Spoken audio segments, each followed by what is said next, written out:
Magandang buhay, kabamba! Panibagong ulam ideas na naman po ang aking isishare sa inyo. Ito ay ang balbakwa. Nakapag-try ka na bang magluto nito gamit ang pork pata? Tama, kabamba, pork pata yung aking ginamit dito. Kung hindi pa, tara at samahan mo ulit ako dito sa aking kusina. Manood, matuto at mag-enjoy. Welcome ka ulit dito sa Bamba's Kitchen. Ang original na luto ng balbakwa ay paa ng baka ang gamit o kaya balat ng baka. Pero sa aking lulutuin ngayon ay pata ng baboy yung aking gagamitin. Akin lamang itong pinakuluan ng 5 minuto. Pagkakulo naman ito ay akin namang itong hinango at tinapon yung aking pinagpakuluan. Pagkatapos naman nito ay akin na muling itong papakuluan. At naglagay lang ako dito ng tubig, kunting asin na pampalasa at saka itong atswiti oil. Sa paggawa naman ng atswiti oil ay magpainit lang kayo ng mantika at ilagay nyo na yung buto ng atswiti at lutuin lang ito ng saglit. At ito yung iba pang gagamitin na sangkap. Star anise, sibuyas, bawang, salted black beans, red bell pepper, pineapple chunks or tidbits, tomato paste, peanut butter, patis, at itong dahon ng sibuyas. Habang pinapakuluan ko naman yung pata ng baboy, ay akin naman nang prepare itong iba pang sangkap. At sa kalagitnaan ng aking pagpapalambot sa pata ng baboy, ay igigisa ko lang dito yung ating bawang, sibuyas, at 2 piraso na star anise. Sa ganitong paggigisa kasi ay mas lalong lalabas yung aromatics nito. Pero kung ayaw nyo naman yung ganitong paraan, ay pwede nyo naman idiretso ilagay dito sa inyong pinapakuluan.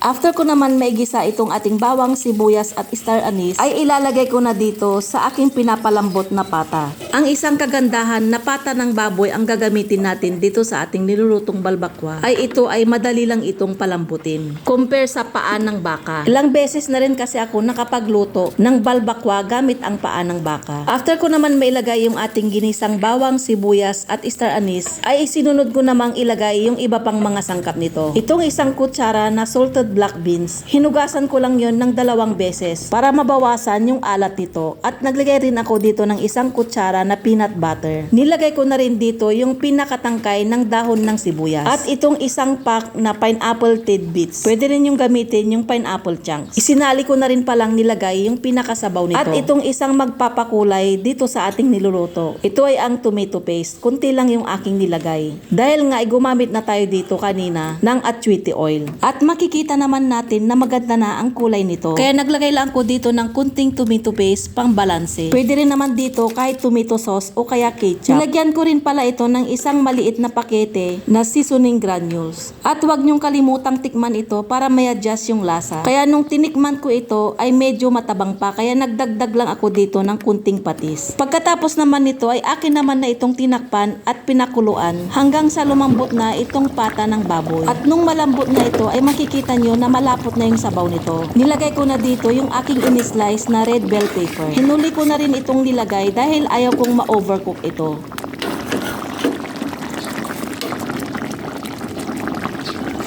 At ang panghuli kong ilalagay dito ay yung dahon ng sibuyas. Pagkalagay ko naman dito ay akin na muli itong pinakuluan ng 1 minuto. Tsaka ko naman pinatay yung apoy ng aking kalan. At itsura pa lang nitong ating niluluto ay talagang matatakam ka na.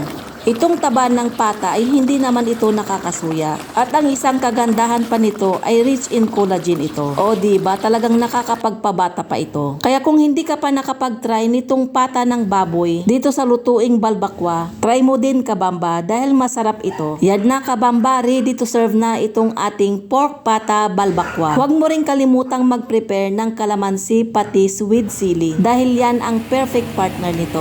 Paki-like and share na lang itong video na to para maraming makapanood. At paki-follow na lang ang aking page pag di ka pa nakapag-follow. Advance thank you sa'yo. Tara at sabayan mo ulit akong kumain. Ang unang subo ay para sa'yo. Maraming salamat sa panonood, kabamba. Hanggang sa muli.